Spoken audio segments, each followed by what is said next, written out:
lighter, sabi niya.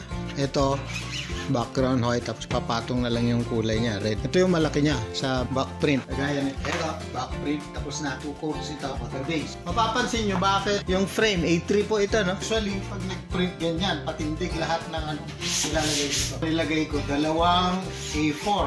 Pag A4, sabi natin, parang man paper lang. Dalawa yan. No, baliktad pang ganyan. Pag nilagay natin dito sa printer natin, kikita nyo. Ito yung photo-completin. Ang imprintahan natin ngayon, yung chest niya. Kapag naglagay tayo nito, meron tayong standard na pagtatapatan. Halimbawa, ito yung board, ito yung sleeve niya, makuha mo yung gitna niya, tapos ito, magiging consistent na dyan natin ibigay. Tapos i-check natin yung pagkalkay. Yun, may magnet po ito, may channel siya dyan, hindi na siya gumagalaw. So yan yung registration niya. Pag ilagay natin ito, imbes na patindig na ganyan, kagaya lang yung mga nakikita nyo usually sa print kahit sa line table, nandito yung mga guide. Dito ngayon. Okay, so pag tinignan natin ito, iba yung rule ng paglagay ng chest printing. Tapat nitong bilog ng neck. Dito sa end, left side, yan. Ito yung linya. Imaginary line. Tapos yung sa ilalim ng kilikili. Kung mas maliit yung design, itataas ng konti. Ganun po yung rule. So, ang magiging tapat mo niyan ay dito at dito. Ito. Gagawin ko ngayon. Ayan. Ayan.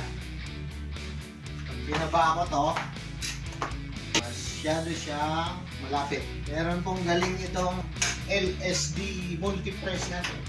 Ito pong clamp niya na i-extend. O, yan o. Ito, gamit din para dun sa pag-roll pag nag-print tayo ng cylindrical substrate, yung mga milk tea, tapos yung water container.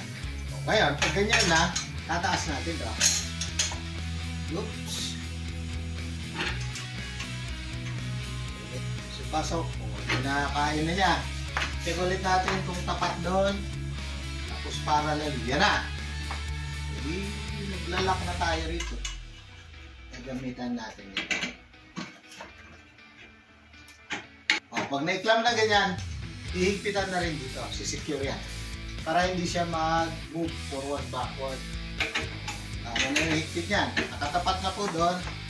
Tataas natin. Yan, ready na po yan. Nakaset na yan. Ang pag-imprenta po ito ay ni-sponsoran ng courier natin.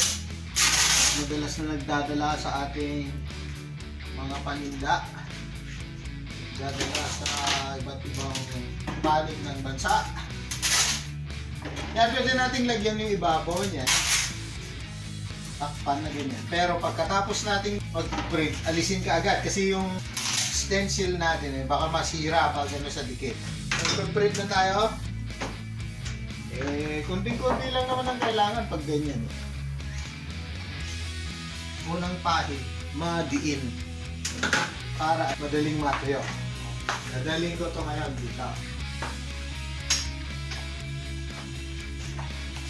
So, next color, papalitan nito, alisin. Yan. Kagaya ng pagsubo natin kanina, kukunin yung gitna.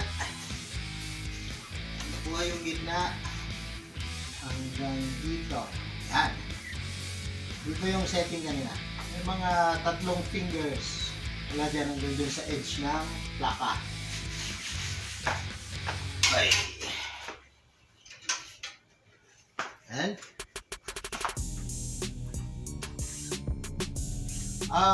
manipis sa umpisa, pag nahanginan, uulitin po yan.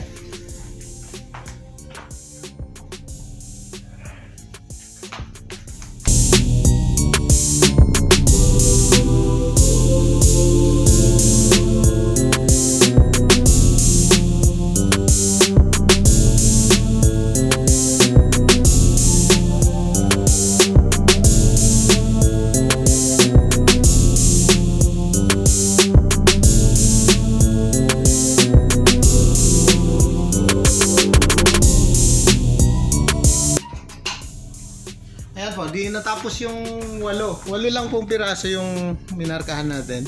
Tingnan natin ulitin yung nauna kanina. Okay, ito po yung nauna. Tiningnan natin yung yung print niya.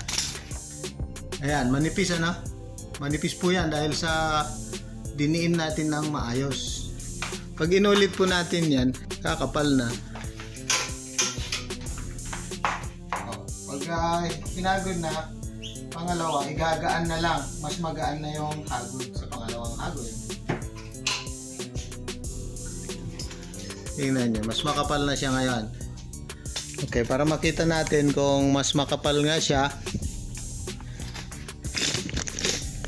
Ayan, ito, naulit po yan. Ito, single pass pa lang yan. Color na tayo. Kikita nyo, sinet ko na yan. Parang ipapatong lang yung print niyan, red. Pag nakatapat na siya, ipitan na dito. Okay. Aalalayan lang na ito. Silip-silip na lang, wala na yung air. Yan, lagyan ulit natin ng tape. Kung masyadong madikit yan sa t-shirt para mabawasan yung dikit niya. Lalagyan natin ng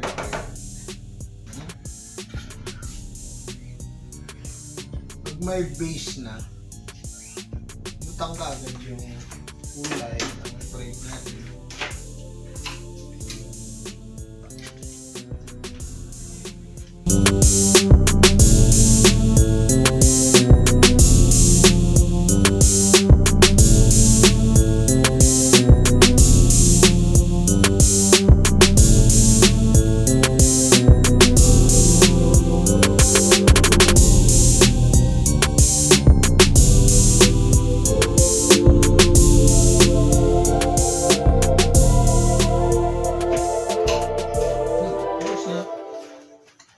Yan ulit.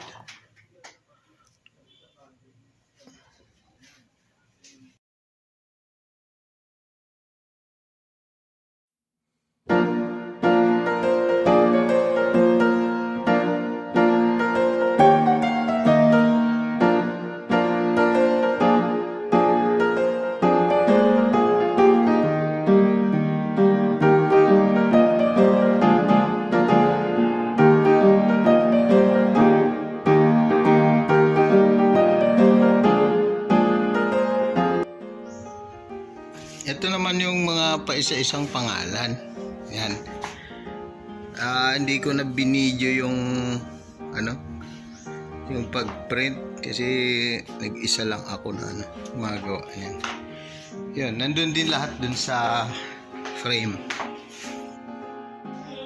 Review natin yung frame ganito na gamit patagilid. Yung patayo niya usually pag A3 printing patindig yung print.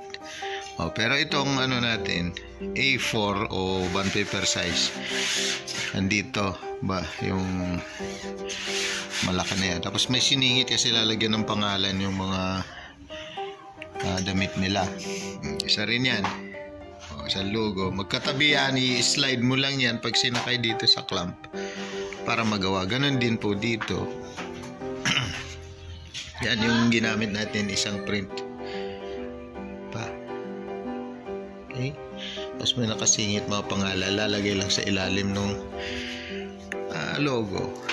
So ganyan, isang sistema po sa paggamit natin itong LSD Multipress.